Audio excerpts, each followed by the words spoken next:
কেননা কিয়ামতের দিনে কঠিন দিনেতে বাপ ছেলের হবে না, ছেলে বাপের হবে না, বাপ মেয়ের হবে না, মেয়ে মায়ের হবে না, স্বামী স্ত্রী হবে না, স্ত্রী স্বামীর হবে না।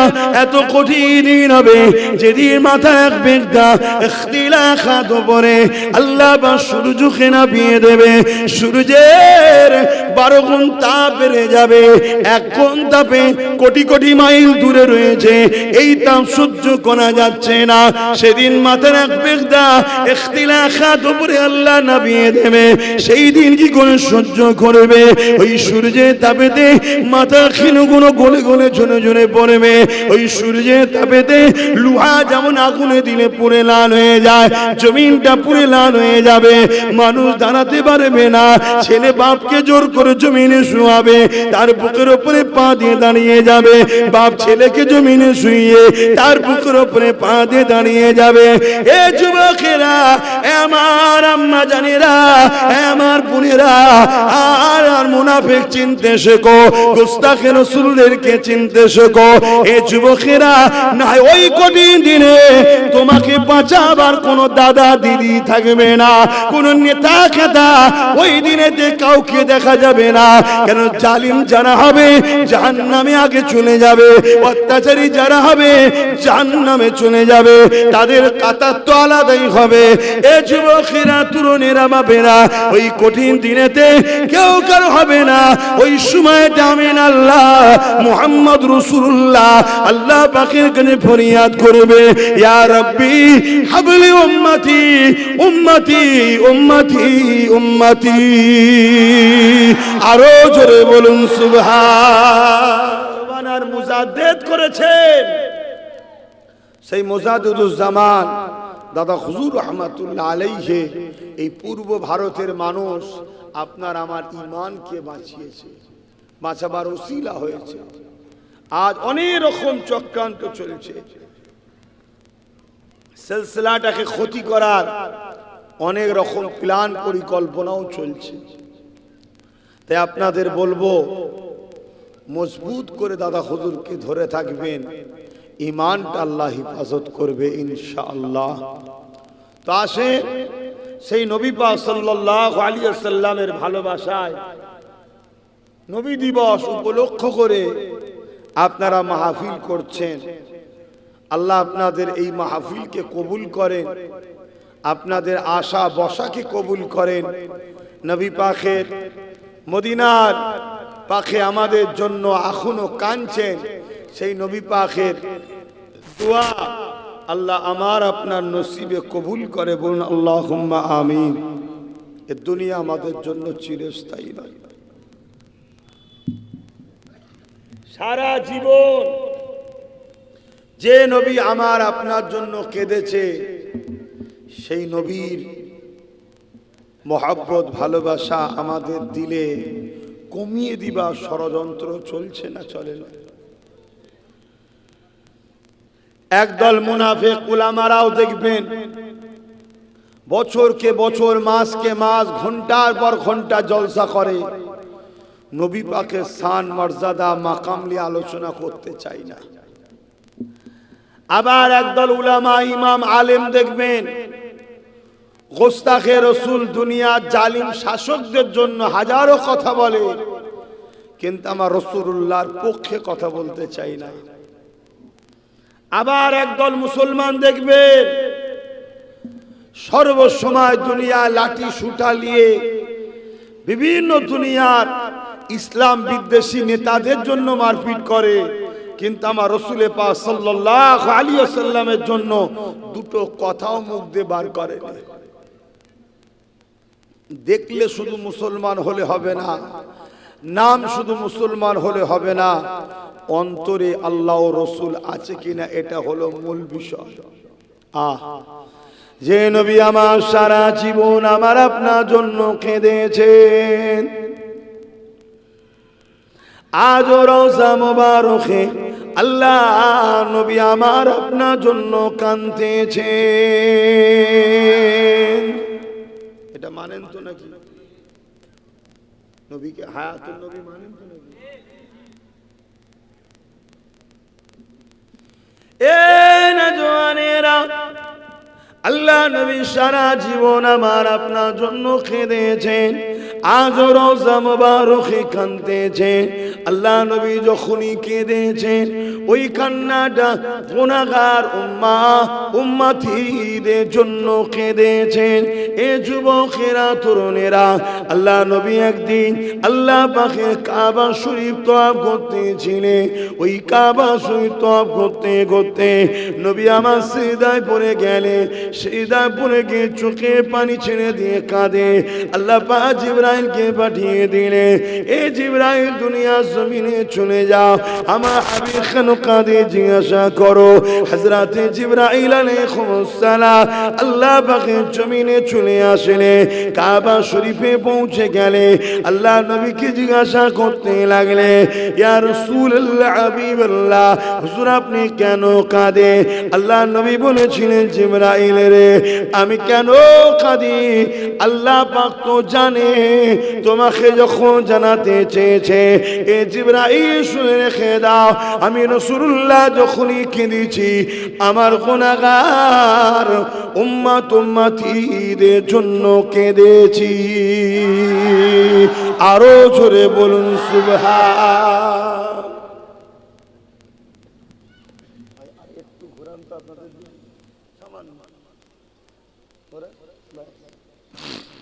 আচ্ছা,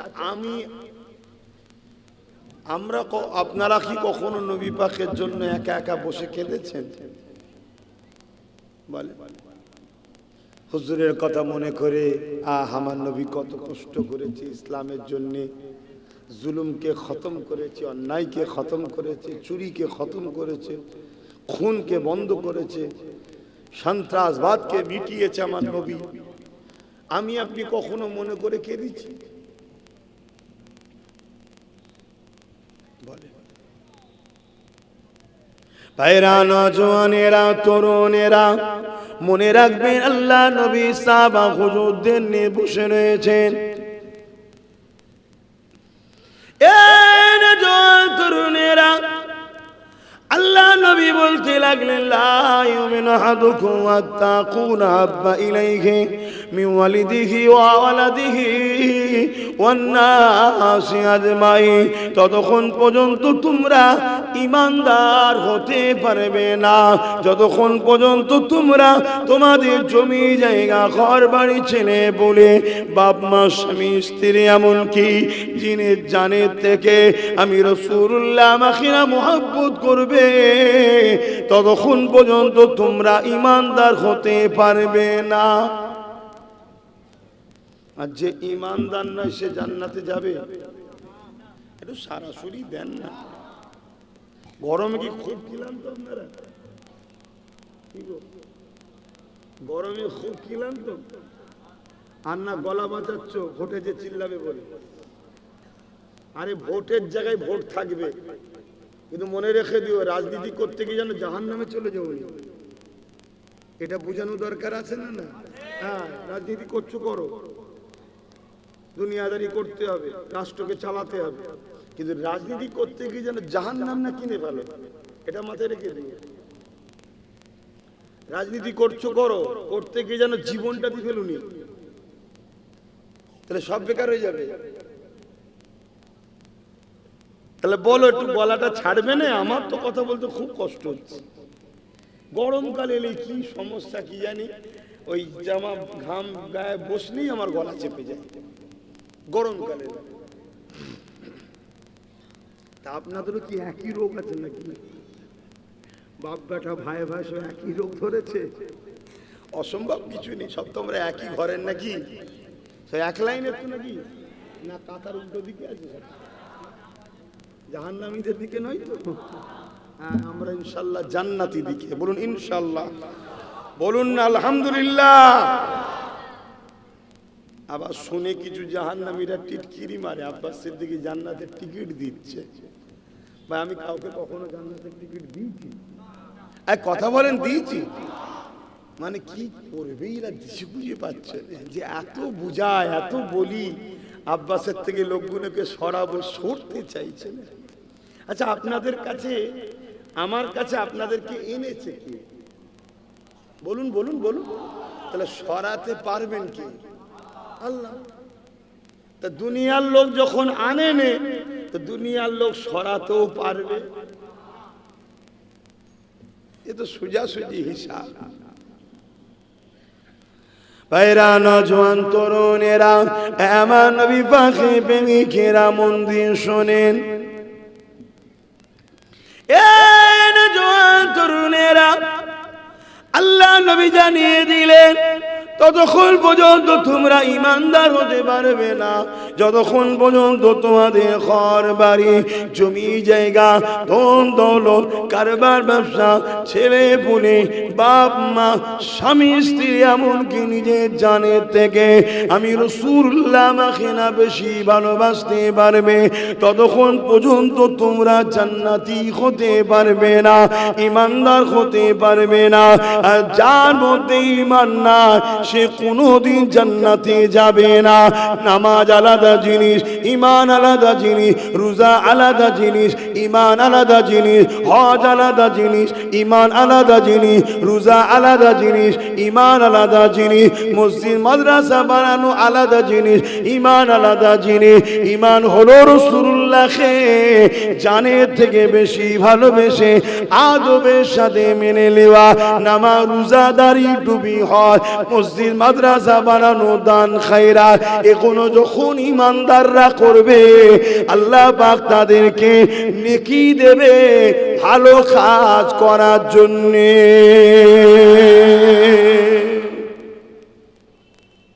এগুলো হলো আমল, ভালো কাজ। কিন্তু কাদের জন্য আমল? আচ্ছা, মুদি যদি মসজিদ তৈরি করে নেকি হবে তো? আচ্ছা, মসজিদ তৈরি করলে হবে না? কথা বলছে না, বোঝো তো মসজিদ ভাঙছে। তুমি রাজনীতি বোঝো কি?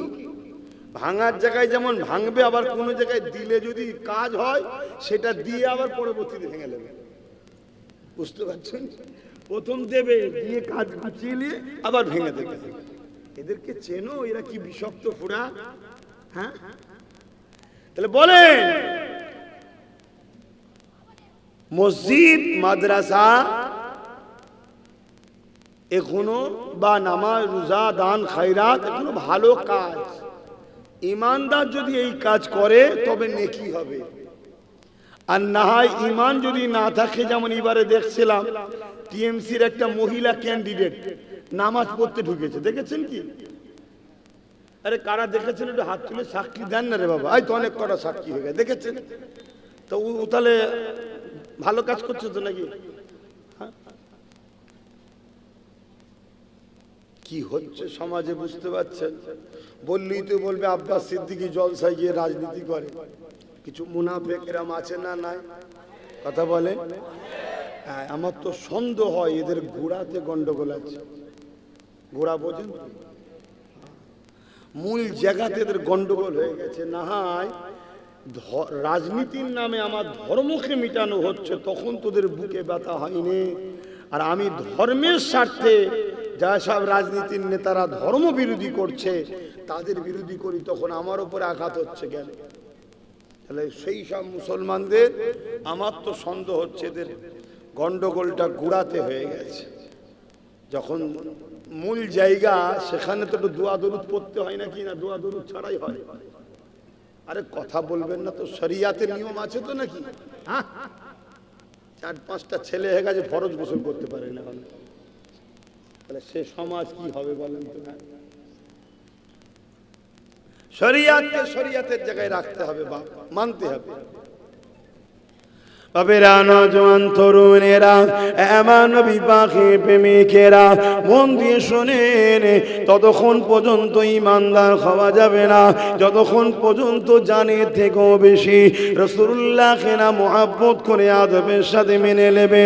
এই কথা যখন রাসূলুল্লাহ বললেন, ওই মজলিস হযরতে ফারুক আজম বসেছিল, তিনি উঠে দাঁড়িয়ে বললেন, ইয়া রাসূলুল্লাহ হাবিবাল্লাহ, আমি সব কিছু থেকে থেকে আপনাকে বেশি ভালোবাসি, ইল্লা মিন নাফসি, জানের থেকে নয়। ইয়া রাসূলুল্লাহ, হাবিবাল্লাহ, আমি আপনাকে জমি জায়গা থেকে বেশি ভালোবাসি, ছেলেপুলে সন্তানের থেকে বেশি ভালোবাসি, সব কিছুর থেকে বেশি ভালোবাসি, ইল্লা মিন নাফসিন, জানের থেকে নয়।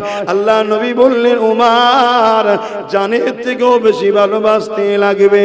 হযরত উমর ফারুক চুপ হয়ে গেলে, একটু পরে উঠে বলতে লাগলেন, ইয়া রাসূলুল্লাহ, হাবিবাল্লাহ, আমি উমর কাওয়া দিচ্ছি, আমি আমার জানের থেকে আপনাকে বেশি ভালোবাসি।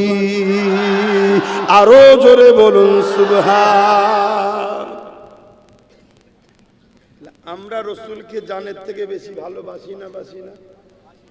আর যদি বাসেন তাহলে ঈমানদার, আর ঈমানদার মানে জান্নাত। শুনছেন? যদি ঈমানদার গুনাহ করে শাস্তি আছে, কিন্তু জান্নাত যাবেই ঈমান থাকার জন্য। শুনছেন?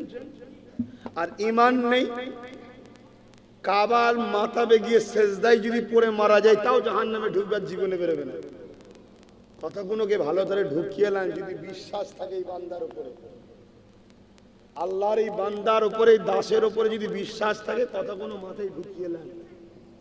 8-10 বছর ধরে আমার পিছনের লোক লেগে আছে। শুনছেন?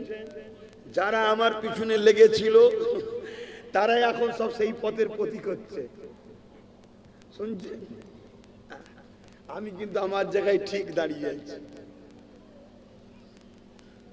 আব্বারা কষ্ট পেচ্ছেন না তো?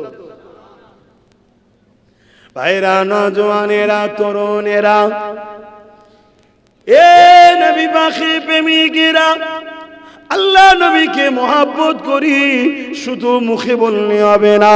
আপনি যেমন বাপকে মহব্বত করে, বাপের বিরুদ্ধে কেউ বললে আপনি তার পক্ষে থাকবেন না, বিরুদ্ধে যাবেন। কি কথা বলবেন তো? আপনি মাকে ভালোবাসেন, মায়ের বিরোধী কেউ করলে আপনি সেই মায়ের যে বিরোধী করছে তার পক্ষে দাঁড়াবেন না, তার বিরোধী করবেন। যদি তার পক্ষে দাঁড়েন তাহলে কিন্তু আপনি মাকে প্রকৃত ভালোবাসলেন না। আমার আওয়াজ বুঝছেন তো নাকি? ধরুন এই যে কারি সাহেবকে আমি ভালোবাসি, দেখা পেলাম, হাত ধরে ধরে নিয়ে এলাম, আসেন ভাই স্টেজে আসেন, ভালোবাসি তাই। ইমাম মানুষ, আলেম মানুষ, কারি সাহেব মানুষ। এখন ইনার বিরুদ্ধে কেউ কিছু বলছে আর আমি তার সাথেই যদি মিশি, তাহলে কারি সাহেবের মনে আমার জন্য দুঃখ হবে না? হবে না? যে কিরম ভালোবাসে আব্বাস ভাইজান আমাকে।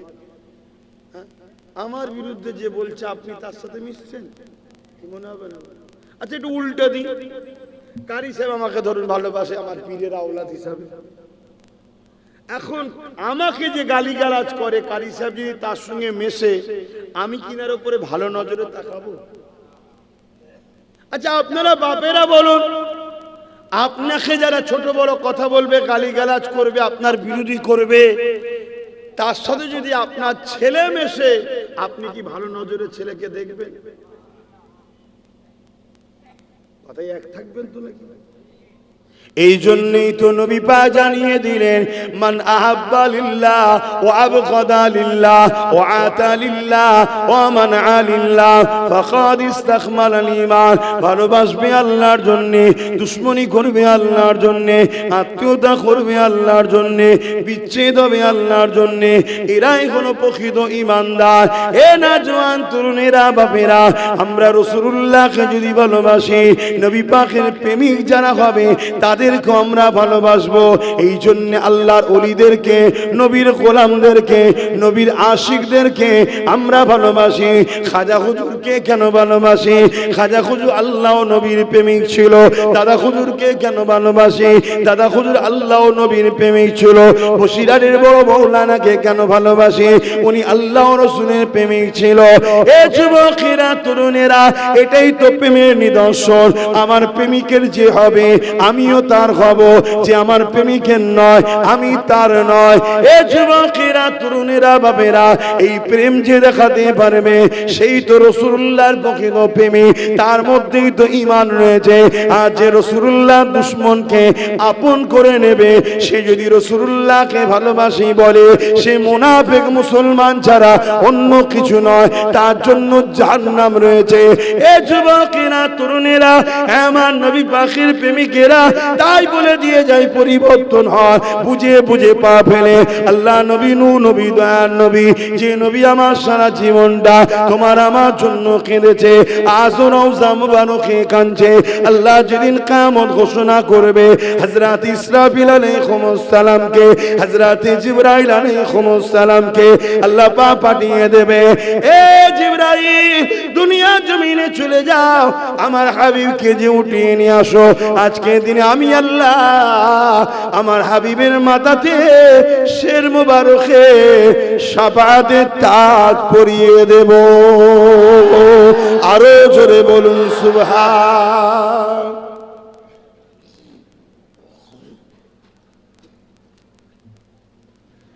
আমার নবীর শাফাআত ছাড়া কেউ জান্নাত যেতে পারবে?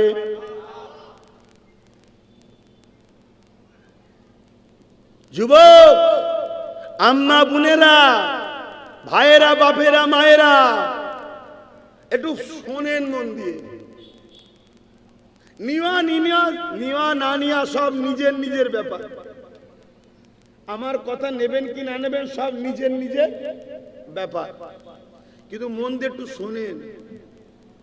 কত লোক দুনিয়ায় এলো, সব কিন্তু এক এক করে কবরে চলে গেল। আজ আমি আছি, আপনারা আছেন, একদিন চলে যাবে। আখিরাত কিন্তু বড় কঠিন হবে। একটু বুঝে বুঝে পা ফেলে, একটু বুঝে বুঝে চলে। সব জায়গায় ত্যাগ স্বীকার করা যায়, দুনিয়ায় সব সম্পর্ককে বিচ্ছেদ করা যায়, সব সম্পর্ক থেকে দূরে সরে যাওয়া যায়, কিন্তু আল্লাহ ও রসুল থেকে দূরে সরলে কপাল দুনিয়া আখিরাতে ফেটে যাবে। শুনছেন তো নাকি? আব্বাস সিদ্দিকীকে আজকে ভালোবাসি, কাল থেকে সম্পর্ক কেটে দেওয়া যেতে পারে। কথা বুঝছেন না? আমাকে আনলেন না, আমার সঙ্গে মিশলেন না, কিন্তু আমার রাসূলুল্লাহ থেকে যদি দূরে সরে যাও, তাহলে কিন্তু সব বরবাদ হয়ে যাবে। হযরত জিবরাইল আলাইহিস সালাম দুনিয়া জমিনে এসে আল্লাহ পাককে আওয়াজ দিয়ে বলতে লাগবেন, ও রব্বি আল্লাহ পাক, আপনার হাবিব কোথায় রয়েছে? আমি জিবরাইল খুঁজে পাচ্ছি না। কেন এই জমিন সে জমিন থাকবে না, কুল্লু মান আলাইহা ফান, সব কিছু আল্লাহ ফানা করে দেবে। গাছপালা, পাহাড়, পর্বত, জমি জায়গা কিছুই থাকবে না। নতুন করে আল্লাহ বিচারের জন্য ময়দান তৈরি করবে। এই সময় সাল্লাম জিজ্ঞাসা করতে লাগবে, ও রব্বি আল্লাহ, আপনার হাবিব কোথায়? আমি জিবরাইল খুঁজে পাচ্ছি না। আল্লাহ পাক ওই সময় বলতে লাগবে, এই জিবরাইল, দুনিয়া জমিনে কান লাগিয়ে লাগিয়ে শোনো, যে জায়গা থেকে দেখবে কান্নার আওয়াজ আসছে, ওই জায়গাতে কান লাগিয়ে লাগিয়ে লাগিয়ে দেখো। যে জায়গা থেকে দেখবে কান্নার আওয়াজ আসছে, ওই জায়গাতে আমার হাবিব তিনার গুনাহগার উম্মত উম্মতিদের জন্য কাঁদতেছে। আরো জোরে বলুন সুবহান। এই নবীকে মহব্বত করেন না? আজও আমাদের জন্য কাঁদছে। সেই নবীর দিনের যারা দুশমন হবে, তাদেরকে আমরা আপন করতে পারি? সেই নবীর যদি দিনের দুশমন আমার ভাইও হয়ে যায়, সেই ভাইয়ের সঙ্গে সম্পর্ক রাখা যেতে পারে? খুব সাবধান। আজ পুরো দুনিয়া জুড়ে ষড়যন্ত্র চলছে ইসলাম ও মুসলমানকে মিটিয়ে দিবার। প্যালেস্তাইন আমাদেরকে মিটানো হচ্ছে, মসজিদ আকসাতে বোম চার্জ করা হচ্ছে, সুদানেতে মুসলমানদেরকে গণহত্যা করা হচ্ছে। আমার ভারতবর্ষের গুজরাট থেকে শুরু করে, উত্তরপ্রদেশ থেকে শুরু করে সর্ব জায়গাতে মুসলমানদের উপরে হত্যা লীলা চলছে। মসজিদ মাদ্রাসাকে পর্যন্ত শেষ করে দেওয়া হচ্ছে। 2002 গুজরাটের মতো দাঙ্গাতে যার হাত রঙিন হয়ে রয়েছে, তাকে ফুলের মালা পর্যন্ত আমার রাজ্য সরকার পাঠিয়েছিল, মনে আছে না? এদের সবাইকে দেখতে আলাদা লাগতে পারে, এদের সবার মূল জায়গা হচ্ছে একটাই, ইসলাম ও মুসলমানকে মিটিয়ে দাও। কোন কোন জায়গায় ডাইরেক্ট, আর কোন কোন জায়গায় সংখ্যা যেখানে বেশি আমরা, ওখানে ডাইরেক্ট নয়, ওখানে একটু ইনডাইরেক্ট। আস্তে আস্তে ভালোবাসা জন্মে ঘরে ঢুকছে, আস্তে আস্তে প্রীত তৈরি করে কাছে আসছে, তারপরে নিয়ে যে মেরে ফেলার প্ল্যান করছে। উদাহরণস্বরূপ, যেখানে সংখ্যা কম আমাদের, সেখানে ডাইরেক্ট জোর করে ধরে বিষ খাইয়ে দিচ্ছে, আর যেখানে আমাদের সংখ্যা বেশি একটু, সেখানে ডাইরেক্ট বিষ খাওয়াচ্ছে না, অতিথি আপ্যায়নের নামে শরবত দিচ্ছে, শরবতের মধ্যে বিষ দিচ্ছে। কথা শুনছেন তো নাকি? অসুবিধা হচ্ছে। যেমন ডাইরেক্ট উত্তরপ্রদেশে, গুজরাটে, আসামে বিভিন্ন জায়গায় ডাইরেক্ট বিষ খাওয়াচ্ছে, অর্থাৎ বিজেপি হলো ডাইরেক্ট আমাদের দুশ্মন। আর আমার বাংলায় দেখুন, শরবতের নামে তার মধ্যে বিষ। আমাদেরই দরদি, আমাদেরই আপন, আমাদেরই সবসময় সাথে থাকার দাবিদার, আমাদেরই নিয়ে বড় হয়েছে, কিন্তু আমার মসজিদের জন্য কথা বললে বলে দিল্লি চলে যাও, আমার মাদ্রাসার জন্য যখন কথা বলবো বলে দিল্লি চলে যাও। এটা কি মেনে নেওয়া যেতে পারে?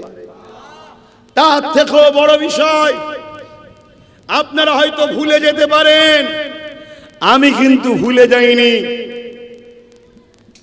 এক নারী সুরাতে এক চরিত্রহীন বিজেপির কোন এক এমপি,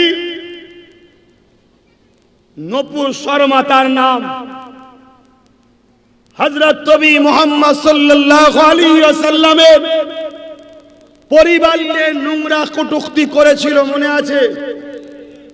জোরে বলুন, মনে আছে? ওই সময় ধর্মপ্রাণ মানুষ তাম বিশ্ব জুড়ে আন্দোলন করছিল। আমার ভারতবর্ষের বিভিন্ন রাজ্যে আন্দোলন হচ্ছিল, আমার বাংলাতেও আমরা যারা নবীকে ভালোবাসি, সংবিধান অধিকার দিয়েছে, আমরাও আন্দোলন করছিলাম। ওই সময় বাংলার প্রাক্তন মুখ্যমন্ত্রী মমতা ব্যানার্জি কি বলেছিল? ট্রেন ধরে দিল্লি গিয়ে আন্দোলন করো, এখানে নয়। বলেছে না বলেনি? তাহলে আজকে ভাইপোকে ধরতে এলে আন্দোলন হবে বাংলায়, কোন টিএমসি নেতা মন্ত্রীকে ধরতে এলে, এক কথায় চোরাদের ধরতে এলে আন্দোলন হবে বাংলায়। কোন যদি কিছু সমস্যা হয় তার জন্য আন্দোলন হবে বাংলায়। টাটা কারখানাকে তুলে দিবার জন্য রোড বন্ধ করে হাজার হাজার কোটি টাকা সম্পদ নষ্ট করে এই বাংলায় আন্দোলন হতে পারে। আর আমাদের জানের থেকে প্রিয় নবী মুহাম্মদ সাল্লাল্লাহু আলাইহি সাল্লামের উপরে ওই চরিত্রহীন নারী যখন আঘাত দিয়েছিল, তার বিরুদ্ধে যখন আমরা আন্দোলন করছিলাম, এই বাংলার টিএমসি গভর্নমেন্ট বলেছিল ট্রেন ধরে দিল্লি চলে যাও। দিন আর তাহলে আমাদের কাছে যদি নবী আগে হয়, নবীর প্রেম যদি হৃদয়ে থাকে, আজকে তাহলে আমাদেরও বলা দরকার, ভোট আমাদের কাছে আশা করো না, কারণ আমরা নবী মুহাম্মদ রাসূলের গোলাম। আমার নবীর হয়ে বাংলায় কথা বললে যদি তোমার বুকে ব্যথা হয়, আমার নবীর হয়ে আন্দোলন করলে তুমি যদি ট্রেন ধরে দিল্লি যাবার পরামর্শ দাও, তাহলে তোমার মতো অপদার্থকে আমরা ভোট দিয়ে বেঈমান হতে রাজি নয়। এটা বলা কি অন্যায় হবে? দরকার আছে না? হাত তুলে সাক্ষী দাও, কারা বলতে পারবে? কারা বলতে পারবে? হাত লম্বা করে চলো। এ কথা যে বলতে পারবে না, আমার মনে হয় তুমি নিজেকে প্রশ্ন করো, তুমি বেঈমান কাফের ছাড়া আর কিছু না। আমি চ্যালেঞ্জে যাচ্ছি, কোন মুফতি, কোন মৌলানা, কোন পীর, পীরজাদা মায়ের বেটা যদি থাকে আমার সঙ্গে আসো চ্যালেঞ্জে। তোরা এত বড় নেমো খারাম, তোরা এত বড় গাদ্দার, তোরা 1000-2000 ভিক্ষাতে তোর এই শয়তানের পক্ষে দাঁড়াতে মন যায়, আর আমার রাসূলুল্লাহর উপরে যখন আঘাত দেয়, আমরা যখন কেসের ব্যবস্থা করি, কোরআনের উপরে যখন আঘাত দেয়, এই পাশে শয়তানটা কোরআনের বিরুদ্ধে যখন বলল, আমরা হাজার হাজার মামলা করলাম, প্রাক্তন রাজ্য সরকার টিএমসি গভর্নমেন্ট তাকে অ্যারেস্ট করেছে, জোরে বলেন। আর ওয়াকাফের জন্য নওশাদ রাস্তায় আন্দোলন করতে নেমেছিল, তাকে নিয়ে যে জেলে ভরে দিল। মানুষের জন্য কথা বলতে গেল, আবার 42 দিন জেলে ভরে দিল। কথা মাথায় ঢুকছে না? ঢুকে নেই। তুমি সন্ত্রাসকে শক্তিশালী করবে, তুমি রসুলের দুশ্মনকে শক্তিশালী করবে, তুমি কোরআনের দুশ্মনকে শক্তিশালী করবে। যে বলেছে কোরআন শেষ হয়ে যাবে, সে কোরআনের দুশ্মন নয়।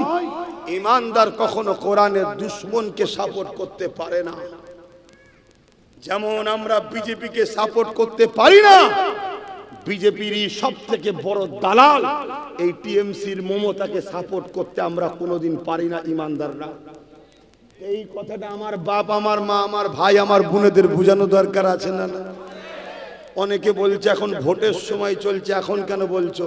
আরে আমার দুঃখের দিনে তুমি আমাকে ট্রেন ধরে দিল্লি যেতে বলেছিলে, আমার ওয়াকাফের সময় তুমি দিল্লি যেতে বলেছিলে। আজকে তো তোদের বিষয়ে কথা বলা এই সময়তেই দরকার। শুনে রেখে দাও যুবক, আজ আমার কথা শুনে তোমার ভালো নাও লাগতে পারে, আজ আমার কথা শুনে তুমি নাও নিতে পারো, আমার কোনো অসুবিধা নেই। আমার অসুবিধা, আমার নবী ছিল, আছে, থাকবে। আমার আল্লাহ ছিল, আছে, থাকবে। আমার ইসলাম ছিল, আছে, থাকবে। আমার কোরআনকে মিটাতে অনেকে চেষ্টা করেছে, যারা চেষ্টা করেছে তারা মিটে গেছে। আমার কোরআন আজও আছে। আমার কোরআন কিয়ামতের দিনে কোরআনের প্রেমিকদের শাফাআত করে জান্নাতে নিয়ে যাবে। জোরে বলুন সুবহানাল্লাহ।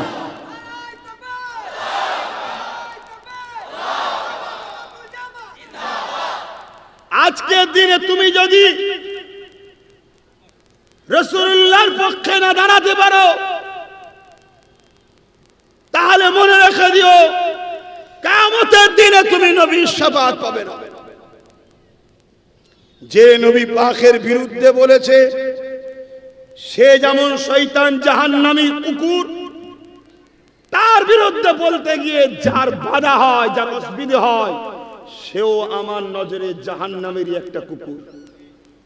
কথা মাথায় ঢুকছে না? ঢোকে না? হ্যাঁ, মরণের ভয় তোমরা করতে পারো, মরণকে গলায় নিতে চাই রাসূলুল্লাহর জন্য। কেন? রাসূলুল্লাহর হয়ে যে মরে সে তো কবরে রাসূলুল্লাহ দিদার পাবে। জোরে বলুন সুবহানাল্লাহ, আরো জোরে বলুন সুবহানাল্লাহ। কথা মাথায় ঢুকছে? ওখানে যে লাইন দিকে মুখের সামনে বলো, আমার এই প্রতিবাদের, এই প্রতিবাদটা আমার কি অন্যায় হচ্ছে করা? আওয়াজ দিয়ে বলো, অন্যায় হচ্ছে? আমার তো মনে হয় যুদ্ধ যদি করতে হয়, যুদ্ধ করা দরকার। যুদ্ধ যদি করতে হয় যুদ্ধ করব, কিন্তু রাসূলের দুশমনকে কখনো সাথ আমরা দিতে পারবো না। কেননা কিয়ামতের দিনে, কঠিন দিনেতে বাপ ছেলের হবে না, ছেলে বাপের হবে না, মা মেয়ের হবে না, মেয়ে মায়ের হবে না, স্বামী স্ত্রী হবে না, স্ত্রী স্বামীর হবে না। এত কঠিন দিন হবে যেদিন মাথা এক বেগদা ইখতিলাফাত পরে আল্লাহ বা সূর্যকে নামিয়ে দেবে। সূর্যের 12 গুণ তাপ বেড়ে যাবে। 1 গুণ তাপে কোটি কোটি মাইল দূরে রয়েছে, এই তাপ সহ্য করা যাচ্ছে না। সেদিন মাথার তালাক বেগদা ইখতিলাফাত উপরে আল্লাহ নামিয়ে দেবে, সেই দিন কি করে সহ্য করবে? ওই সূর্যের তাপেতে মাথা খিলগুলো গলে গলে ঝরে ঝরে পড়বে। ওই সূর্যের তাপেতে লোহা যেমন আগুনে দিলে পুড়ে লাল হয়ে যায়, জমিনটা পুড়ে লাল হয়ে যাবে, মানুষ দাঁড়াতে পারবে না। ছেলে বাপকে জোর করে জমিনে শুয়াবে, তার বুকের উপরে পা দিয়ে দাঁড়িয়ে যাবে। বাপ ছেলেকে জমিনে শুইয়ে তার বুকের উপরে পা দিয়ে দাঁড়িয়ে যাবে। এ যুবকেরা, এ আমার আম্মা জানেরা, এ আমার বোনেরা, আর মুনাফিক চিনতে শেখো, গুস্তাখে রাসূলদেরকে চিনতে শেখো। এ যুবকেরা, না ওই কঠিন দিনে তোমাকে বাঁচাবার কোনো দাদা দিদি থাকবে না, কোনো নেতা খেতা ওই দিনেতে কাউকে দেখা যাবে না। কেন? জালিম যারা হবে জাহান্নামে আগে চলে যাবে, অত্যাচারী যারা হবে জাহান্নামে চলে যাবে, তাদের কাতার তো আলাদাই হবে। এ যুবকেরা, তরুণেরা, বাপেরা, ওই কঠিন দিনেতে কেউ কারো হবে না। ওই সময়তে আমিন আল্লাহ মুহাম্মদ রাসূলুল্লাহ আল্লাহ পাকের কাছে ফরিয়াদ করবে, ইয়া রাব্বি হাবলি উম্মতি উম্মতি উম্মতি উম্মতি। আরো জোরে বলুন সুবহান। সেই নবীর জন্য জান দিতে পারবো বলছি, আর জান না দিতে পারলে, জানের থেকে বেশি মহব্বত না করতে পারলে ঈমানও তো না। সেই নবীর বিরুদ্ধে কেউ চরিত্রহীন নারী কিছু মন্তব্য করবে, আর তার বিরুদ্ধে আমি কথা বলতে যাব, আর আমার রাজ্য সরকার বলবে ট্রেন ধরে চলে যাও, ওখানে না হয় তেল পুলিশ হবে, কেস হবে, মামলা হবে। তাহলে মনে হয় এ ওরই বিরুদ্ধে আন্দোলনকে রুখতে চাইছে না চাই না? তাহলে এ ওর দলের লোক নয়। উচিত তো আরো শাবাশি দিওয়া, হ্যাঁ বেশি করে বল। কেন? বিজেপির বিরুদ্ধে আমিও তো, তুই যখন বিজেপির বিরুদ্ধে আন্দোলন করছিস আমার সম্পূর্ণ সহযোগিতা থাকবে, আরো কর। এদিকে আমার বাংলার কালচারই নয়, সেই কালচার হঠাৎ করে বাংলায় ঢুকলো, অস্ত্র তস্ত্র নিয়ে মানুষের দোকান টুকান পুড়িয়ে ভেঙে চুরে রোড অবরোধ করে হচ্ছে। সেখানে রাজ্য সরকার পুলিশ দিচ্ছে। ভুল কথা বলছি নাকি? আর আমরা তোমাকে ভোট দেবো, আমার ভোটে তোমরা জিতবে, আর আমার মসজিদ মাদ্রাসা ওয়াকফের যখন কালা কানুন তৈরি করবে বিজেপি, সেই বিলকে তুমি সই করে ও পশ্চিম বাংলার ওয়াকফকে বিজেপির হাতে তুলে দেবে। বলো এ কোরআন মসজিদ মাদ্রাসার দুশমন নয়? তাহলে এই গাদ্দার গুলোকে তো এই সময় চিনা দরকার। মনে রাখবে ফাইসাল্লাহ তোমাদের হাতে না, আল্লাহর হাতে। জোরে বলো। তাহলে কোনো ভয় হুমকি চুমকি দেখে লাভ নাই। অনেকে ভয় দেখাবে, দিনের শেষে যখন সব দেখবে পরিস্থিতি খারাপ, তখন এসে একটাই কথা বলবে, সবই ঠিক আছে, বিজেপি চলে আসবে। কি বলবে? আর জোরে বলে। আচ্ছা, 2011-র আগে বিজেপি ছিল, এলো কি করে? দেশ স্বাধীনতার পর থেকে 1947-এ দেশ স্বাধীন, কথা বুঝে আসছে। তারপর থেকে 2011 পর্যন্ত বাংলায় বিজেপি আসতে পেরেছে। তো হঠাৎ করে বিজেপি বাংলায় এলো কি করে? ধরুন 1947 থেকে এই গ্রামে পাহারা দিতেন আমাদের কারি সাহেব, বুঝাবার জন্য বলছি, ইনার হাতে গ্রামের দায়িত্ব।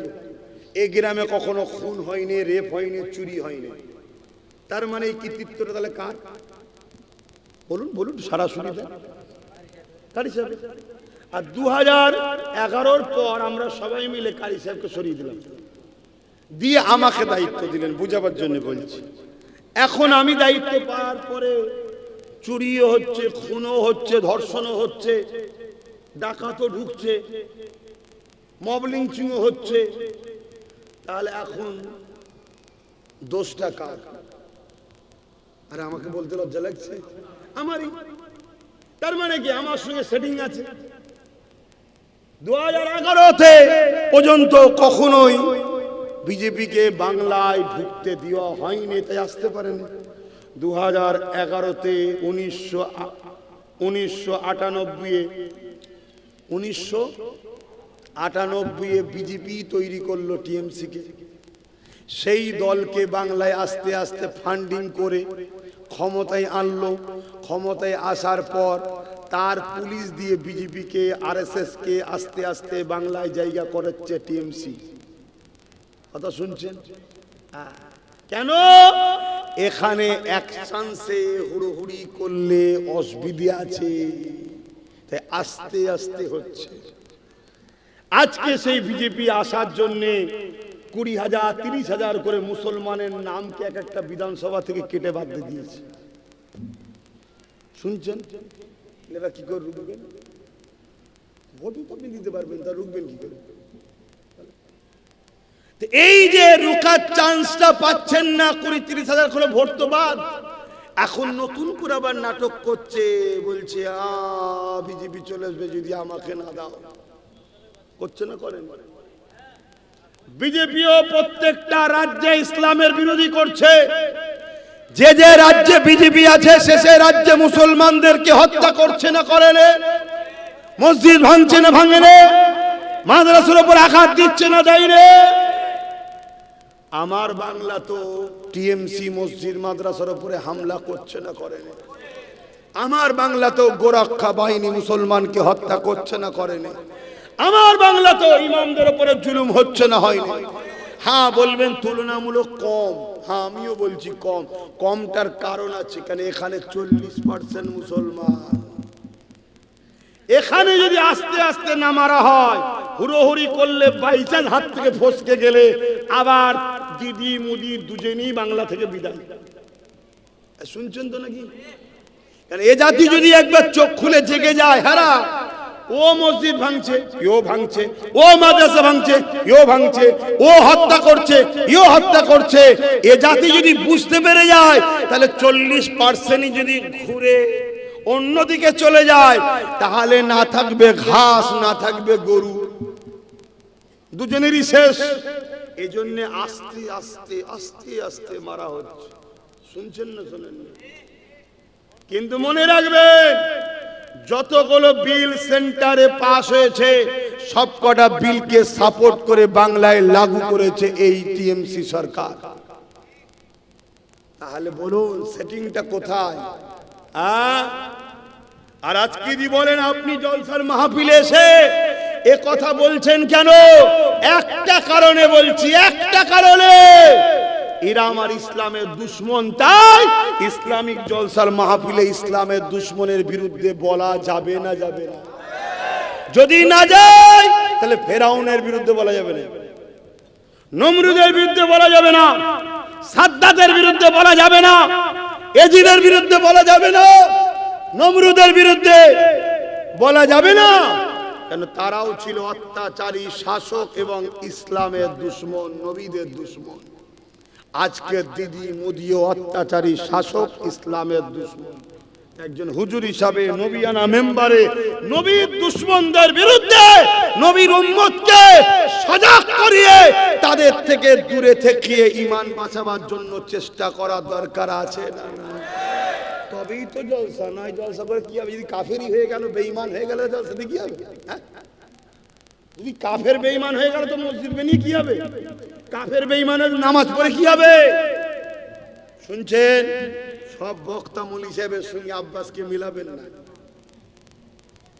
আমি পেটের জ্বালায় জলসা করি না। পেটের জ্বালায় যদি জলসা করতাম মাসে একটা করলেই হয়ে যাবে।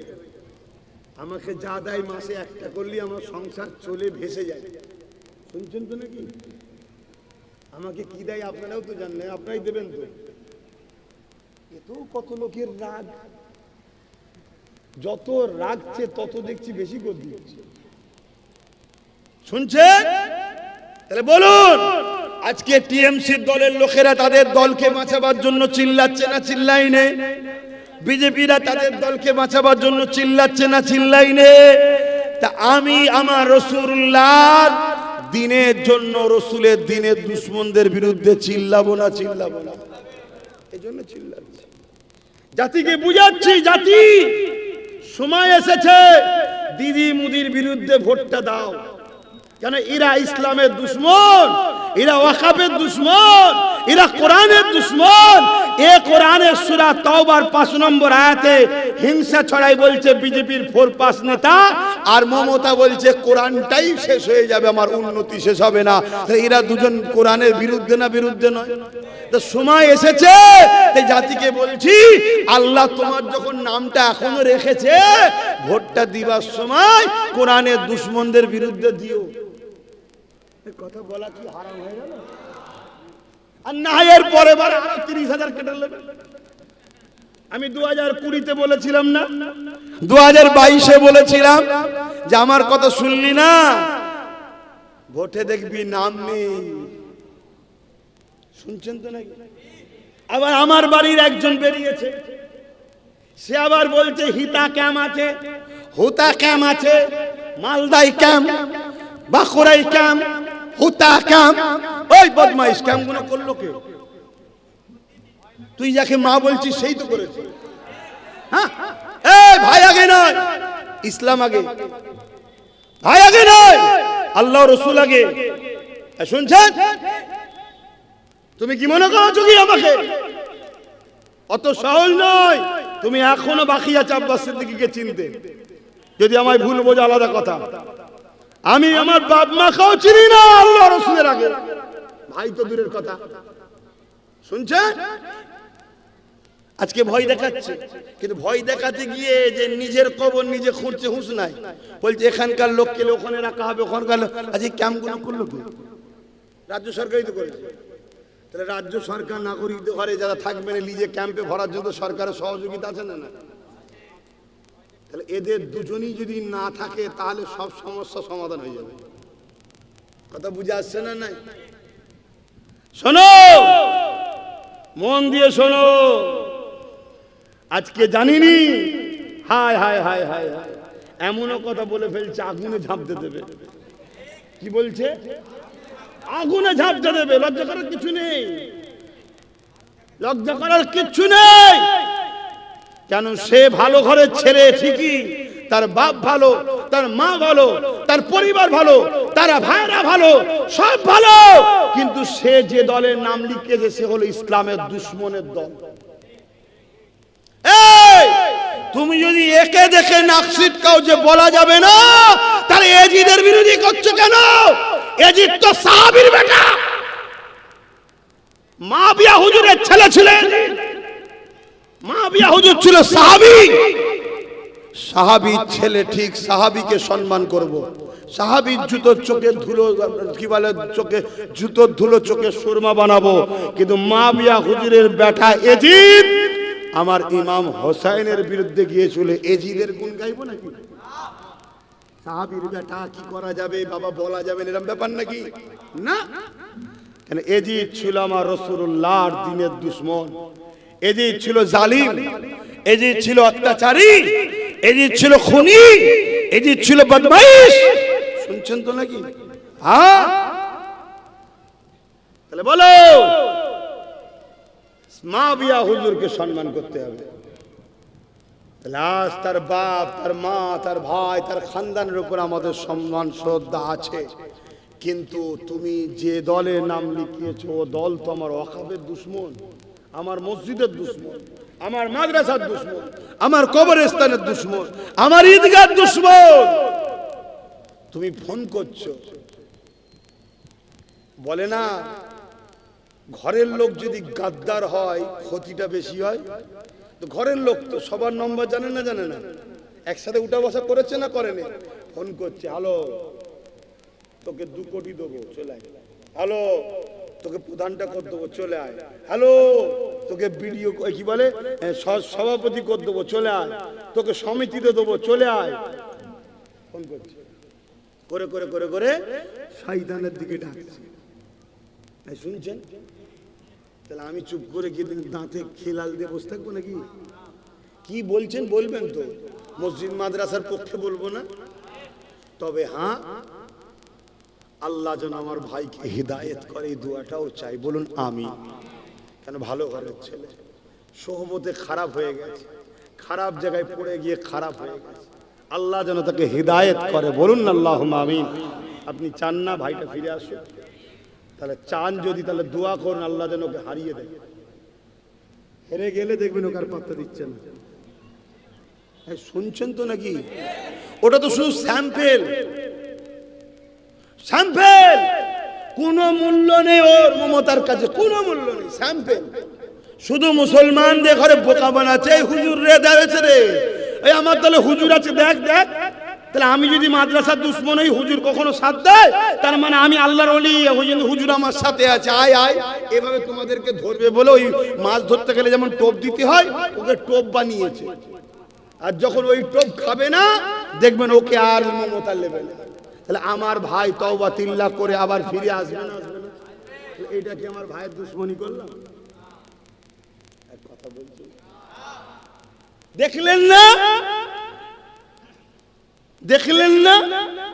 আর একজন এই মুফতি সাহেব কি করছে? আল্লাহ জানে কি মুফতি। ওর যে অপশন দিয়েছে, ওই যে কি শিক্ষা টিক্ষা সব না, সেখানে দেখাচ্ছে উচ্চ মাধ্যমিক পাস। তাহলে কত ফাঁসা ফাঁসছে দেখেছেন? লোভ মানুষকে ধ্বংস কিভাবে করে। এতদিন সবাই জানতাম বড় মুফতি, বড় আল্লামা, এখন দেখছি উচ্চ মাধ্যমিক পাস। দেখেছেন আপনারা সোশ্যাল মিডিয়ায়? হ্যাঁ কি না বলবেন? দেখলেন না কত খারাপ দিকে নিয়ে চলে যাচ্ছে?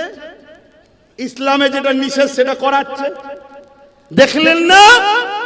একটা আলেম দাবিদার, মুফতি দাবিদার, একটা লুটেরা গুন্ডা বদমাইশ কত লোকের অত্যাচার করেছে, তার পায়ে হাত দিয়ে সালাম করছে ভোট দিবার জন্য। কোথায় গেল?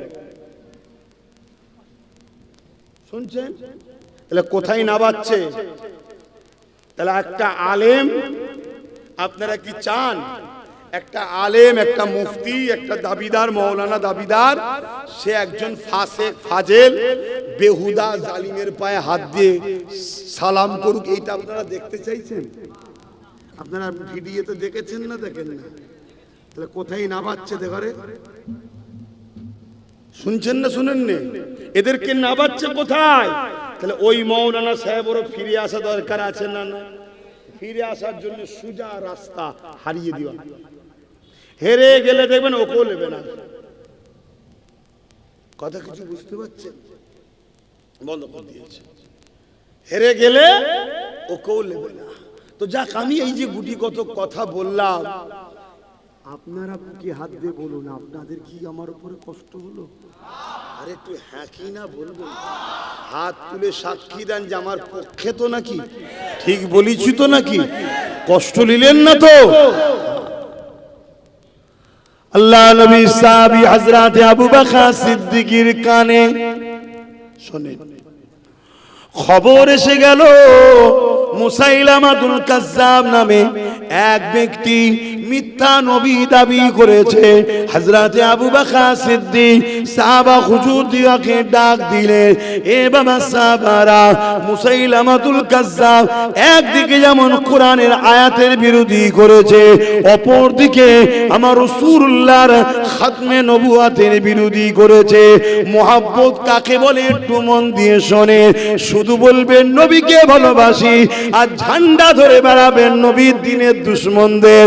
নবীকে ভালোবাসি বলবে, আর ভোট দিবার সময় নবীর দুশমনদেরকে শক্তিশালী করবে। এই গাদ্দারির শাস্তি আল্লাহ দেবে আপনাদের। কোরআনের সূরা বাকারার মধ্যে আল্লাহ জানাচ্ছে, আমাকে আমার হাবিবকে ছেড়ে দিয়ে যাদেরকে তোমরা প্রাধান্য দেবে, যাদেরকে তোমরা বেশি আপন করে নেবে, আমি আল্লাহ তার হাতেই তোমাদেরকে মিটাবো।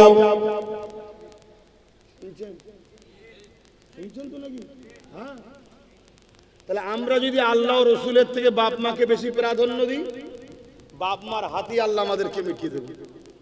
আর কোন বাপ মা যদি আল্লাহ রসুলের থেকে ছেলেকে বেশি প্রাধান্য দেয়, ছেলে এমন বিষাক্ত করবে বাপ মাকে উঠতে বসতে পিটবে। সমাজে হচ্ছে নয় না? তার বাড়ির খবর দেখবেন ছেলে অন্যায় করে, মা বাপ রুখত না, এখন তার রিয়াকশন আসছে। শুনছেন? ঠিক তেমনি কোন বিষয়ে আল্লাহ রসুলের বিরুদ্ধে যেটা যাবে সেই জায়গায় যদি আল্লাহ রসুলের পক্ষে না দাঁড়ায়, বিরুদ্ধে যদি চলে যায়, যার জন্য যাব তার হাতে আল্লাহ আমাদের মিটাবে। একটা উদাহরণ দেবো, দেখুন দিনের মতো প্রমাণ পাবেন। দেবো দেবো আজ এই যে সিএ করে নাম বাদ গেল, আমাদের 93 লক্ষ লোকের ডিলিট হয়ে গেল। আচ্ছা এসআইআর করে, আচ্ছা এই নামটা বাদ আমাদের দিল কে কে? শুধু বিজেপি না টিএমসির হাত আছে? একটু বলুন বলুন বলুন। বিজেপি হলো প্রথম শত্রু, সে আমাদেরকে বাদ দিতে চায় ঢুকার জন্য। যেমন বিহারে বাদ দিল, ঢুকলো, আবার নাম তুলে দিল। মানে ওর কাজ হচ্ছে ঢুকবো, তারপরে ভোটটা দিতে দিলে হবে না, ভোটটা দিতে দেবো না, আমি চলে আসবো, আবার নাম তুলে দেবো। বিহারে করেছে, শুনছেন? তাহলে আজকে এই বাংলায় বিজেপি ঢুকতে চাইছে, কিন্তু বারবার লাঠি খেচ্ছে। ওই জন্য এক একটা বিধানসভা থেকে 40,000 35,000 করে নাম বাদ দিয়ে দিয়েছে। এটা বিজেপির এজেন্ডা। কিন্তু এই এজেন্ডাকে বাংলায় বাস্তবায়ন করার জন্য মমতার টিএমসির হাত আছে না? না। 90,000 অফিসার দিয়েছে, 250 কোটি টাকা খরচ করেছে, ঠিক তো? তাহলে দেখুন কোরআনের কথা কত সুন্দর মিলল। আমাকে ও আমার হাবিবকে ছেড়ে দিয়ে যাকে প্রাধান্য দিবি তার হাতে আমি আল্লাহ তোকে মিটাবো। আল্লাহ রসুলকে যদি প্রাধান্য দিতাম তাহলে আজকে বলুন, যখন ওই বদমাইশ মেয়ের বিরুদ্ধে আন্দোলন করছিলাম, যখন বলেছিল দিল্লি চলে যাও ট্রেন ধরে, তখনই এর বিরোধী আমরা করতাম, করিনি? আরে আমি করেছি তো কি হয়েছে? আপনি করেন না, আপনি করেছেন তো কি হয়েছে? আমি করিনি। শাস্তি তো দুই ধরনের লোককে পেতে হয়। এক ধরনের লোক অন্যায় করার জন্য শাস্তি পায়, আর এক ধরনের লোক অন্যায়কারীর সঙ্গে থাকার জন্য শাস্তি পায়। পাই না? পাই না? তা দ্বিতীয় নম্বর কথা, যখন বলেছিল কোরআন শেষ হয়ে যাবে, এর বিরুদ্ধে আলেম উলামারা প্রতিবাদ করেছিল। তার সাথে আমরা মিশি না? আমরাও আসামি। তাহলে আজকে দেখুন আমাদের নাম বাদ চলে গেল। যাকে আপন করেছি তার হাত দিয়ে দেখুন আল্লাহ আমাদেরকে মিটাচ্ছে। এখনো সময় আছে, এখনো সময় আছে। বুঝার যদি হয় বুঝুন, আর বলবো না থাকবে কি গো মুরব্বী আব্বা জানেরা, আর বলবো না থাকবে? থাক, আজান দিয়েছে, নামাজ পড়তে হবে। চলেন একটু সালাম দিয়ে নি। এ নবী সালাম।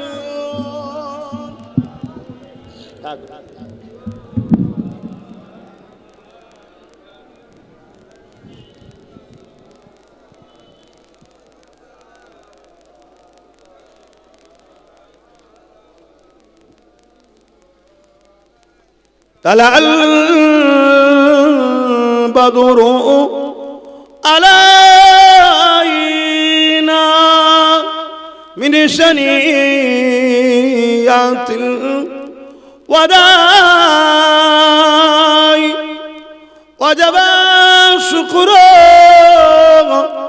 علينا ما دعا لله أهداي يا نبي سلام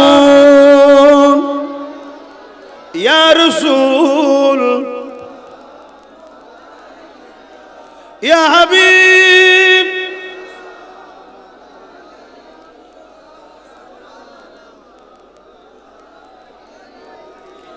পড়িল আল্লাহ আরো বাণী, পোহালো দুঃখে রজনী,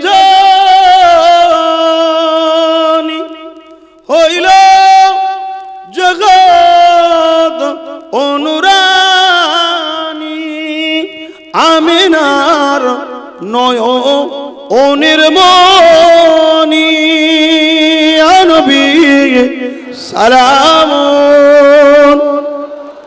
ইয়া রাসূল সালাম ইয়া হাবিব সালাওয়াতুল্লাহ। সকলে বসেন, দোয়া হবে। বালাগাল উলা বিকামালিহি কাসাবাত দুজা বিজামালিহি حسنت جميع صالح صلوا عليه وآله اللهم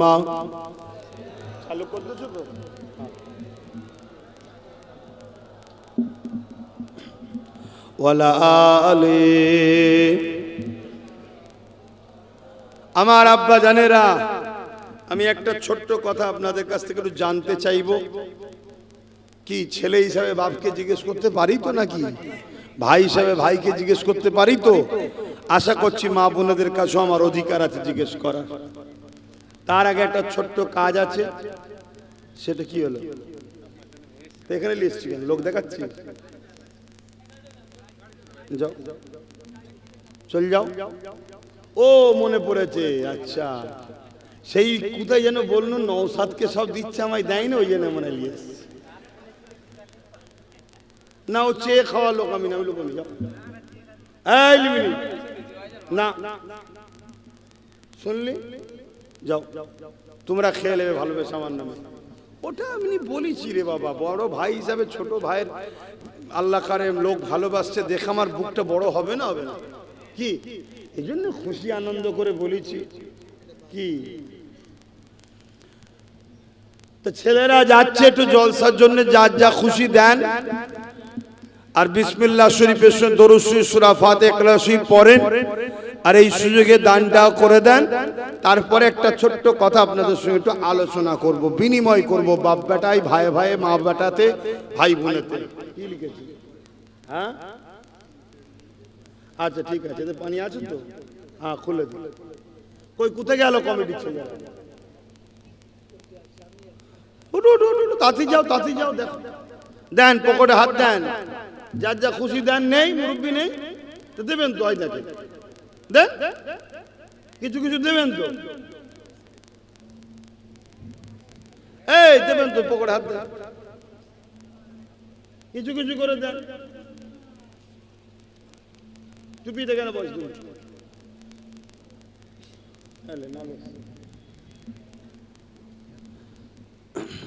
বিসমিল্লাহির রহমানির রহিম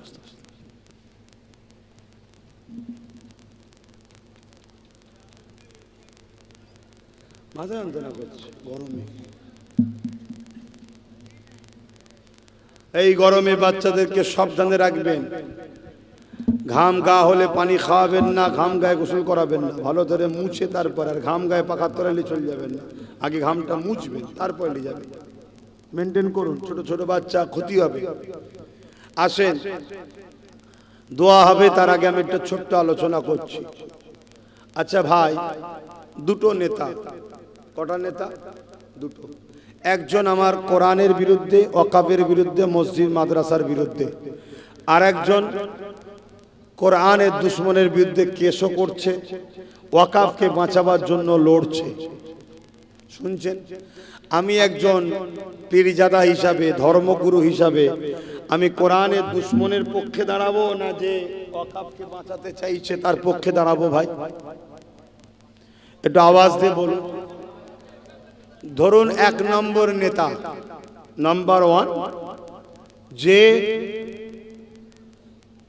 ওয়াকাফের দুশমন মসজিদ মাদ্রাসার দুশমন কোরআনের দুশমন কোরআন মিটে যাওয়ার বিশ্বাস রাখে শুনছেন আর একজন হলো দু নম্বর সে হচ্ছে ওয়াকাফকে বাঁচাবার জন্য সুপ্রিম কোর্টে কেস চালাচ্ছে ওয়াকাফকে বাঁচাবার জন্য রাস্তায় আন্দোলন করতে গিয়ে জেল খেটেছে আবার এই কোরআনের বিরুদ্ধে যখন বলেছিল এর বিরুদ্ধে কেস করেছে তো বলুন আমি একজন ইমানদার হিসাবে এই এক নম্বর যে ওয়াকাফের দুশমন তার পক্ষে থাকবো না যে দু নম্বর তার পক্ষে থাকবো আপনাদের যদি বলা হয় তাহলে আপনারা কি এক নম্বরের পক্ষে থাকবেন না দু নম্বরে দুটো আঙুল তুলে দেখাবেন যারা দু নম্বরে যারা এক নম্বরে থাকতে চান একটা আঙুল তুলবেন লম্বা করে তুলুন ক নম্বরে থাকবেন হাত তুলুন আপনি তুলবেন না ঠিক বলছেন তুলুন হাত তুলুন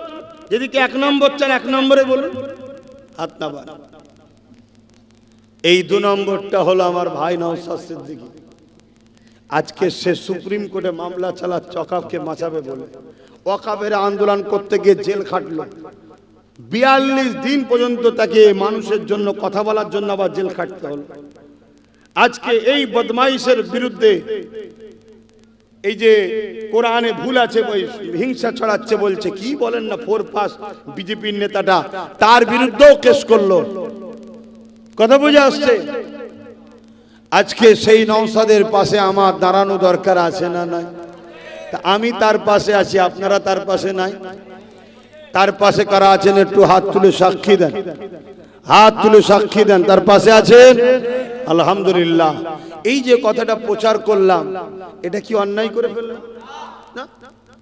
স্বাভাবিক, স্বাভাবিক যে আমার কোরআনের দুশমন হবে তার বিরুদ্ধে যেমন থাকার প্রচার করব, যে আমার কোরআনের পক্ষে হবে তার পক্ষে থাকার কথাও বলবো। হ্যাঁ, আমার সামনে দুটো লোক আছে, একজনের ধর্মে সূত্রে মুসলমান আর একজন ধর্মসূত্রে হিন্দু, কিন্তু দুজনই ভারতীয়। যে মুসলিম দাবিদার সে কোরআনের দুশমনের সাথ দিচ্ছে, আর যে অমুসলিম হিন্দু দাবিদার সে কোরআনের বিরুদ্ধেও যায় না আর কোরআনের পক্ষও নাই। সে তার ধর্ম নিয়ে থাকে, কোরআনের বিরুদ্ধেও কথা বলে না। দেশে বাঁচতে গিয়ে মানুষ হিসাবে মানুষের সাথ দিবার জন্য আমি অমুসলিমটা সাথ দেবো, কিন্তু এই নামধারী মুনাফিক মুসলমানটা সাথ দেবো না, যে কোরআনের দুশমনি করছে। কথা মাথায় ঢুকছে? হ্যাঁ, হিন্দুরা আমাদের ভাই বোন, আদিবাসীরাও আমাদের ভাই বোন, যত মানুষ আছে সবাই বাপ আদম মা হাওয়ার সন্তান, সবাই ভাই বোন। আমার লড়াই হিন্দুদের বিরুদ্ধে নয়, আমার লড়াই আদিবাসী সাঁওতাল বাগদি দলিত মুচি কারো বিরুদ্ধে, কোন ধর্মের বিরুদ্ধে নয়। আমার লড়াই যারা আমার ইসলামের বিরুদ্ধে তাদের বিরুদ্ধে, আমার লড়াই জুলুমের বিরুদ্ধে, আমার লড়াই হিংসার বিরুদ্ধে, আমার লড়াই সন্ত্রাস জঙ্গিবাদ আমার দেশের গাদ্দার যারা তাদের বিরুদ্ধে আমাদের লড়াই। কথা শুনছেন না শোনেন না? তাহলে সেই জায়গায় তুমি মুসলিম ঘরের সন্তান দাবিদার, কিন্তু তোমার আখলাক তোমার কথাতে তোমার দেখা যাচ্ছে তুমি কোরআনের দুশমনের পক্ষে, তার মানে তুমি মুসলিম সেজে মুনাফিক। কোরআন বলছে প্রকাশ্য অমুসলিম যে হবে তার থেকেও অতি বেশি জাহান্নামের কঠিন আযাবে যাবে মুনাফিক যে মুসলিম সুরাতে, কিন্তু তার আখলাক কাজ হলো ইসলামের বিরুদ্ধে। আমি বুঝাতে পেরেছি? তো এই জায়গায় দাঁড়িয়ে থেকে আমি আমার জাতিকে কেন এই কথাগুলো বললাম, এর পিছনে হাদিস দুটো বলবো, বলে দোয়া করে দেবো। দুটো হাদিস বলবো, দোয়া করে দেবো। প্রথম নম্বর হাদিস মুসলিম শরীফের। আল্লাহ নবী বললেন, তোমার ঈমান আছে না নাই বুঝবে কি করে? ঈমানের লক্ষণ কি? আল্লাহ নবী বলছেন, কোন মুসলমানের মধ্যে 3টে লক্ষণের মধ্যে একটা লক্ষণ যদি পাওয়া যায়, তার মানে ওই মুসলমানের মধ্যে ঈমান আছে। কিরকম? আল্লাহ নবী বলছেন, যুবকরা মন দিয়ে শোনো, প্যান্ট শার্ট পরা, দাড়ি চাচা, গান শুনেছো, মেলায় গেছো, ফাংশনে গেছো, এখনো কেউ তোমাকে কাফের বেঈমান বলতে পারবে না, গুনাহগার। শুনছো? কাল তওবা করার সুযোগ আছে, পরিবর্তন হবে, নামাজি হবে, দাড়িওয়ালা হবে, হাজি হবে, আল্লাহ চাইলে জান্নাতে যাবে। জোরে বলুন সুবহানাল্লাহ। কিন্তু ইসলাম, কোরআন, রাসূল, আল্লাহর বিরুদ্ধে যদি যাও, বেঈমান কাফের হতে হবে। শুনছেন? দুঃখের বিষয় বললাম, 73 দলও মুফতি আছে। 73 দলে কি আছে? মুফতি আছে। ওই মুফতিরা বেঈমান নেতাদের জন্য ফতোয়াবাজি করে, আল্লাহ ও রাসূলের দ্বীনের জন্য ফতোয়াবাজি করে না। এই বেঈমান নেতারা কখনো যখন কেউ বলে মসজিদে জুম্মার দিন হিংসামূলক, উগ্র, সাম্প্রদায়িক, উস্কানিমূলক বক্তব্য যেন না দেওয়া হয়, মসজিদের উপরে এত বড় দাগ লাগানো হচ্ছে, এই বেঈমান মুফতি মাওলানার মুখে কথা পাওয়া যায় না যে আপনি এটা ভুল বলছেন। কিন্তু যখন ওর বিরুদ্ধে আমি বলবো, তখন মুফতি মাওলানা বেঈমান গুনাহ আমার বিরোধী করে। শুনছেন? সেদিন হতভাগা আকবর দ্বীনে ইলাহি লিখেছিল, তার পক্ষে অনেক আলেম উলামা মুফতি ছিল, মুজাদ্দিদ আল-পেশানি আলহামদুলিল্লাহ তার গুটি কতক শিষ্য অনুসারীদের নিয়ে আকবরের বিরুদ্ধে একাই লড়ে এগিয়ে গেছে। জোরে বলুন সুবহানাল্লাহ। তো ভাইরা আমার, তাহলে রাসূল বললেন ঈমান আছে না নাই? কোন মুসলমানের মধ্যে এই তিনটে লক্ষণের মধ্যে একটা লক্ষণ যদি পাওয়া যায় তার মধ্যে ঈমান আছে। কি? আল্লাহ নবী বললেন, অন্যায় দেখলে কোন মুসলমান যদি হাত দিয়ে রোখে জানবে তার ঈমান হলো এ ক্যাটাগরির ঈমান। যদি হাত দিয়ে রুখার লক্ষণ না থাকে তাহলে দ্বিতীয় লক্ষণ যেন মুখ দিয়ে প্রতিবাদ করে অন্যায়ের, তার মধ্যে ঈমান আছে দ্বিতীয় স্তরের ঈমান। যদি মুখ দিয়ে প্রতিবাদ করতে না পারে, রাসূল বললেন অন্তর থেকে কমসে কম ঘৃণা করে যেন দূরে সরে যায়, তার মধ্যে ঈমান আছে। কিন্তু রাসূল বললেন এটা খুবই দুর্বল, কিন্তু ঈমান আছে। কিন্তু কোন মুসলমান অন্যায় দেখলো, হাত দিয়ে রুখলো না, মুখ দিয়ে প্রতিবাদ করলো না, অন্তর থেকে ঘৃণলো না, ঘৃণা করলো না, আর তাকে শক্তিশালী করার জন্য তাকে ভোট দিচ্ছে, সাথ দিচ্ছে, সহযোগিতা করছে, বাহবা করছে, রাসূলের হাদিস অনুযায়ী তার মধ্যে ঈমান। জোরে বলুন। তাহলে আমার জাতিকে বাঁচাবার জন্য ওয়াজ করা দরকার আছে না? এক নম্বর হাদিস বললাম। দ্বিতীয় হাদিস পাবেন কোথায়? মুসলিম, এটা বললাম মুসলিম শরীফ। এই হাদিসটা পাবেন কোথায়? মিশকাত শরীফ। মিশকাত শরীফের মধ্যে আল্লাহ রাসূল বলছেন, কোন মুসলমান যদি জালিম অত্যাচারী জানার পর তাকে শক্তিশালী করার জন্য তার সাথ দেয়, ওই মুসলমানটা ইসলাম থেকে বেরিয়ে যাবে। বিজেপি অত্যাচারী জালিম না জালিম নয়? জানার পরও কোন মুসলমান যদি তাকে শক্তিশালী করার জন্য ভোট দেওয়া হয়, কি জন্য? হারাবার জন্য শক্তিশালী করে দেবে, ভোট দেয়, ওই মুসলমান ইসলাম থেকে। টিএমসি সরকার জালিম না জালিম নয়? ওয়াকফ মিটাচ্ছে, জালিম নয়? কোরআনের বিরুদ্ধে বলবে, জালিম নয়?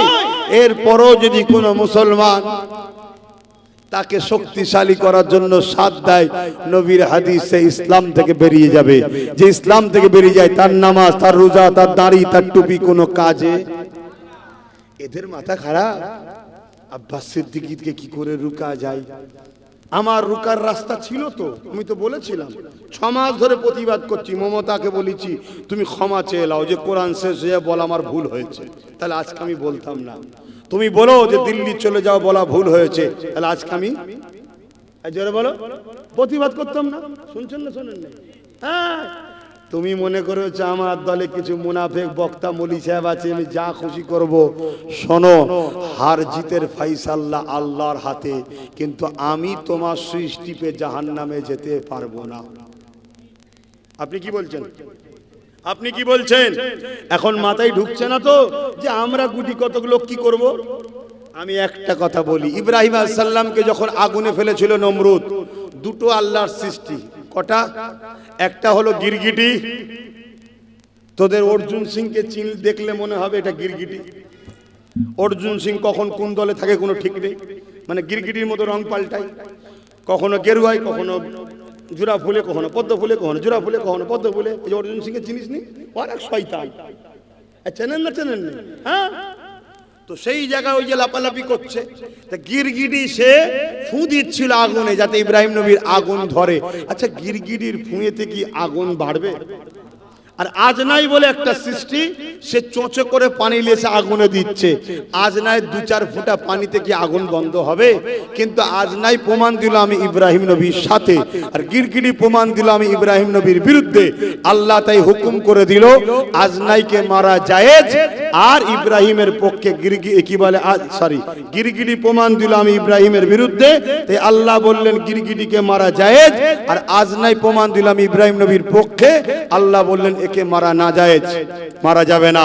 তাহলে আজ আমি যখন ভোট দিতে ঢুকবো, সুইচটা টিপার সময় আমার হৃদয়টা বলবে, আর আল্লাহ দেখছে যে আল্লাহ এই সরকার থেকে এতদিন ভোট দিয়েছিলাম, আজকে দিচ্ছিনি কেন? এ বলেছিল কোরআন শেষ হয়ে যাবে, এ বলেছিল ওয়াকফের আন্দোলন দিল্লি গিয়ে করো, এ বলেছিল মুহাম্মদ সাল্লাল্লাহু আলাইহি ওয়াসাল্লামের বিরুদ্ধে যখন সেই জালিম মহিলা বলেছিল জপুর শর্মার বিরুদ্ধে আন্দোলন করছিলাম, এ বলেছিল ট্রেন ধরে দিল্লি চলে যাও। তাই তোমার হাবিবের ও কোরআনের দুশ্মন বলে একে ভোটটা দিলাম না। তোমার ভোটে কি হবে তোমার জানার দরকার নেই, তুমি ইমানদার প্রমাণটা দিলে।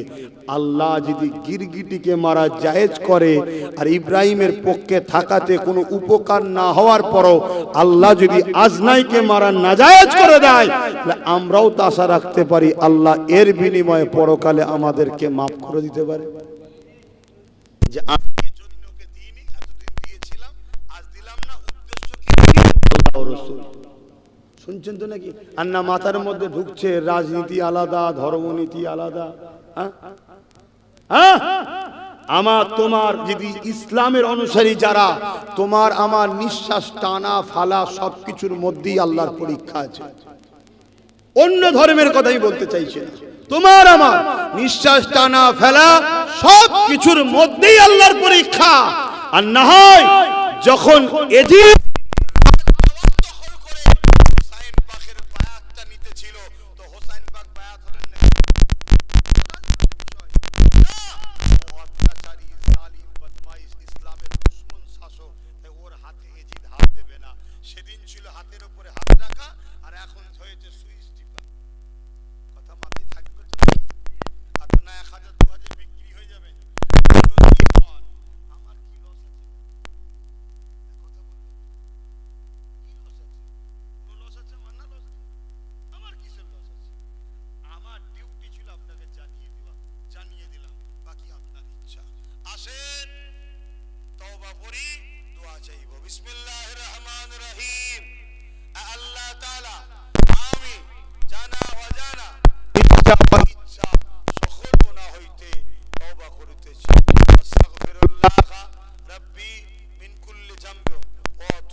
যাদের বাপ বা মায়ের বা দাদু দাদির নাম আছে, যদি এমন কোন ব্যক্তির নাম ডিলিট হয়ে যায়, আমি তাকে বলে যাচ্ছি যদি ভরসা রাখেন টেনশন করে জীবন দিয়ে ফেলবেন না, আপনার নাম ঘাড়কে তুলতে হবে। শুনছেন? নামের আগাম শেখ পরে শেখ, এদিক ওদিক ভুল হয়েছে, এরও সমস্যা সমাধান করতেই হবে। কেন ওরা করেছে, আমরা করিনি, কিন্তু প্ল্যান মাফিক এই নামটাকে বাদ রাখা হয়েছে বিজেপিকে ঢুকাবার জন্য। কথা মাথায় ঢুকানো হলো। আর এর পিছনে সব থেকে বড় অবদান যদি কারো থাকে সেটা রাজ্য সরকারের। কেন? নির্বাচন কমিশনার থেকে টেনে বিচারপতির হাতে তুলে দিল। যদি নির্বাচন কমিশনের হাতে থাকতো তাহলে নির্বাচন কমিশনার ঘেরাও করে বলতাম আগে ভোটার তারপরে ভোট। তার হাত থেকে টেনে কোর্টে চলে গেল, আর কোর্ট তার মতো বলে দিয়েছে যা হবে ভোটের পরে হবে। এখন তুমি নির্বাচন কমিশনার কিছু বলতে পারবে? কিভাবে আমাদেরকে বোকা বানাচ্ছে, কিন্তু আমরা বুঝছি না কেন। ওই যে 1000 টাকা 500 টাকা দেখছেন না, আবার যুবকদের 1500 গুটকা খাবার দেখছেন না। লোভে লোভে অন্ধকার হয়ে গেছে, লোভে পাপ, পাপে মৃত্যু, যুবক বোঝ বোঝ ভাই আমার। তাই যেসব ভাইরা বিগত দিন এই সরকারের সাথ দিয়েছিলেন তাদেরকেও বলবো তওবা করেন, পরিবর্তন হন, আল্লাহ দিনের স্বার্থে, ঐক্যের স্বার্থে, বাচ্চাদের ভবিষ্যতের স্বার্থে ঐক্যবদ্ধ হন। আপনারা খবর রাখেন কি জানি না, ওবিসি বলে একটা মুসলমানদের সংরক্ষণ আছে জানেন, তার 12টা রাজ্য সরকার বেজি 13টা করে দিয়েছে। আর কোনো মুসলমানের ছেলে পড়াশোনা করে চাকরি পাবে না, মুসলমানের ছেলে ভালো ভালো জায়গায় আর পড়াশোনার চান্স পাবে না। আর আগামী দিনে বুথ লেভেলে যে ওবিসি কোটায় মুসলমান দাঁড়াতো না, ওই জায়গায় আর দাঁড়াতেও পারবে না। তার 12টা বেজিয়ে দিয়েছে মমতা ব্যানার্জি। এই খবরও তো রাখো না, এই রাখো না বলেই তো আমায় গাল দাও। আর যদি রাখতে তাহলে তুমি বুঝতে পারতে যে আব্বাস সিদ্দিকী তার প্রাণ প্রিয় ভাইটাকে তোমাদের জন্য 42 দিন জেল খাটিয়েছে। তোমাদের জন্য নবী ছিলেন, আমার মতো এসে জলসা করতো, আরাম আয়েশের সঙ্গে থাকতে পারত। যাক, এরপরও আল্লাহ খুশির জন্য বললাম, দিনের দায়ী হিসাবে বললাম, মানার হয় মানবে, না মানার হয় না মানবে। আল্লাহুম্মা আমিন। আয় আল্লাহ, হাবিবের খাতিরে যা কিছু বলালেন বললাম, বলার মধ্যে ভুল ভ্রান্ত হলে মাফ করে দিন, রহমত করে মেহেরবানি করে কিছু সওয়াব দেন, আবার নূর নবীদের সওয়াব খানা পৌঁছে দিন। হুজুর আব্বা জান, আম্মা জান, পরিবার, সাহাবা, সাহাবিয়া, চার পিরানে পীর, চার ইমাম হুজুরদের উপরে সওয়াব পৌঁছে দিন। তামাম